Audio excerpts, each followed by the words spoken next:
Okay, so the second dream that I had that was symbolic and it was really um, profound, I guess is the word I'm looking for.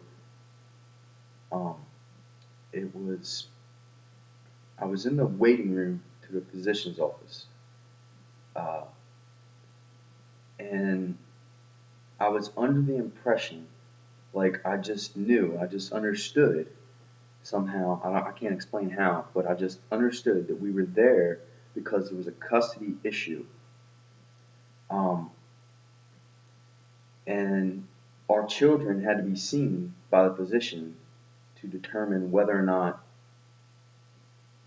we could have custody. Um, now, uh, keep this in mind as I tell you about this dream that I had. That in the Bible, a woman is symbolic of the church. You know, uh, a whore would be a corrupt church, and a virgin would be like a pure church. Um, but anyway, uh,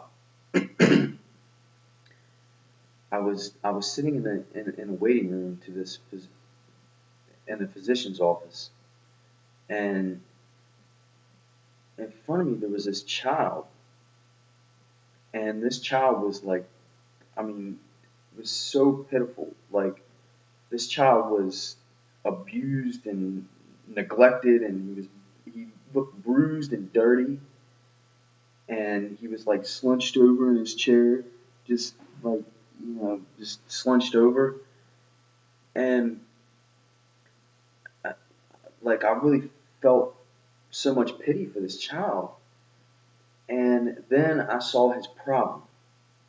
It was his mother, and the mother she would tell him like sit up straight, and she'd shake him straight, like she'd just grab a hold of him and shake him straight before he even had a chance to try to sit up straight. And then like she'd be like, "Come here," and she'd grab his arm and just yank him to wherever she wanted him to go. Like didn't even give him a chance to put his feet on the floor and stand up and walk for himself. Um, but then I also heard her talking to another mother about how she couldn't wait to get her welfare check that month. And when I heard her say that, it came to me that like she doesn't care about that child at all. All she cares about is what that child can do for her or what that child can get for her.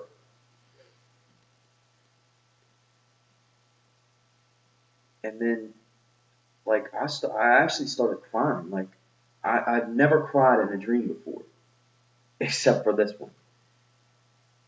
And I was crying, and I was like, man, what could I do to get this child? Like, and I was like, wait a minute, where are my children? And I turned around, and my children were right there, and they were perfectly happy and healthy, and they had smiles on their faces, and you know, and so I grabbed my children, I hugged them, and I was just, I was like, oh, thank God, at least my children are good, you know.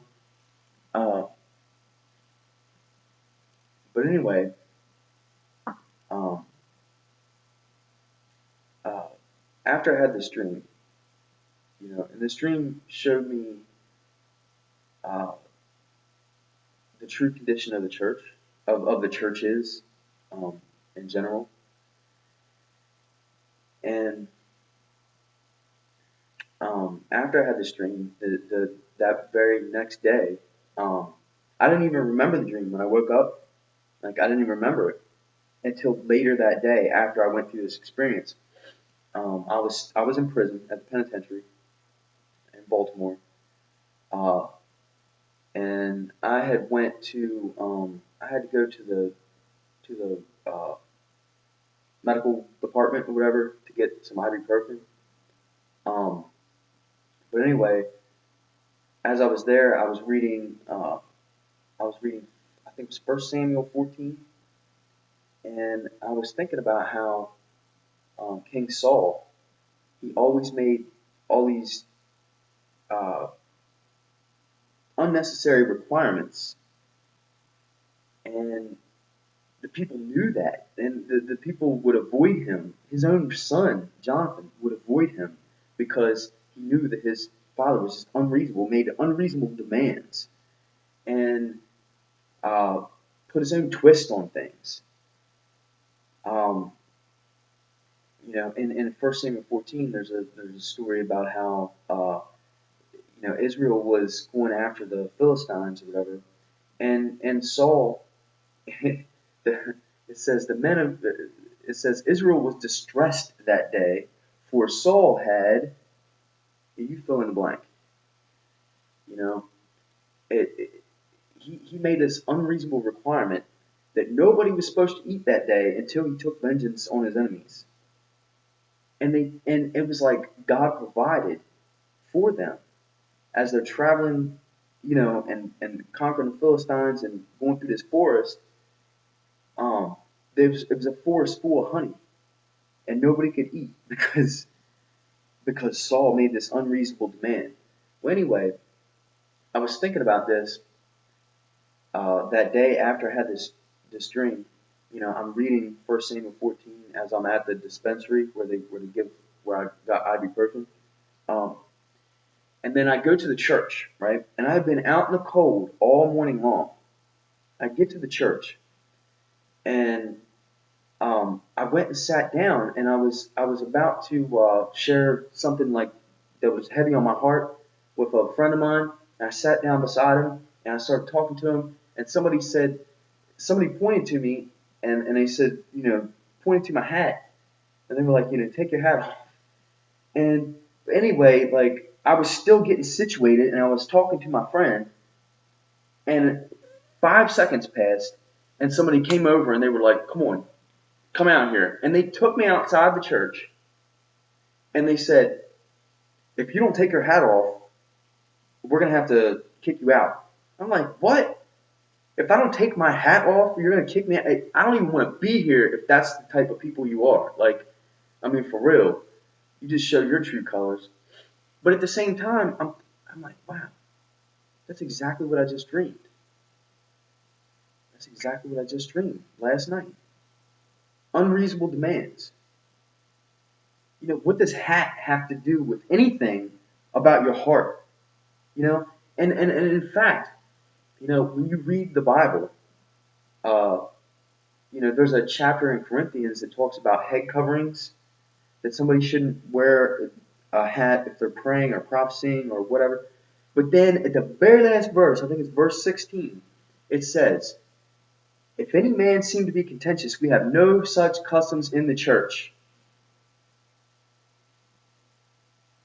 Sure enough, And then I was looking at that church, just thinking about this church, and they would do like just ridiculous things. Like they would say, everybody turn to your neighbor and shake their hand and tell them, it's a God bless you or something like that. It's like, why would you force your church? You force everybody to turn to their neighbor and shake their hand and do this fake little parade thing. It's fake. It's fake. You were required to do that. That's retarded. No, wait. That's not the word I'm looking for. What is the word I'm looking for? That's the Pharisees. That's the church. But anyway, in this dream that I had, it was very deep. It was very deep because it has so many different applications. Like as I've went through new experiences and things, it's unfolded to me and deepened my understanding, and it's given me an accurate picture of the church and how the church cares nothing about their children. They care nothing about their children, only what their children can do for them.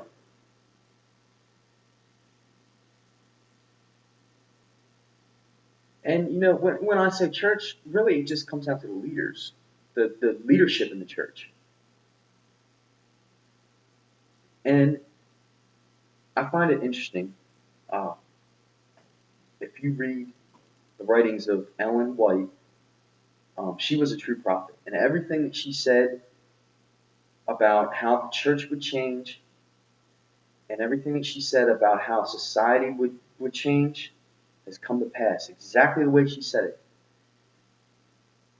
And I find it interesting because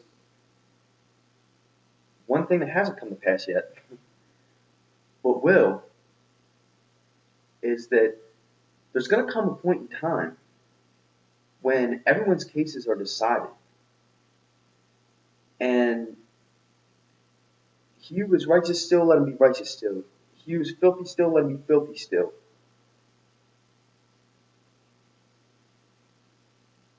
And then time passes. There's another verse in Isaiah. Or no, I think it's Jeremiah. Yeah, it's Jeremiah, where it says, "The summer is past, the harvest is over, and we are not saved." There's going to come a point in time when everyone's case is decided, but time still lingers for a little while. And the last plagues fall, and the world goes nuts. And the people that were in the church that trusted in their leaders, and they find out that their case has already been decided, and their case wasn't, they were not saved, and the plagues are coming on them, then they grab a hold of their leaders, the blind leaders of the blind, you know, the ones that led them to destruction. And they grab hold of their leaders.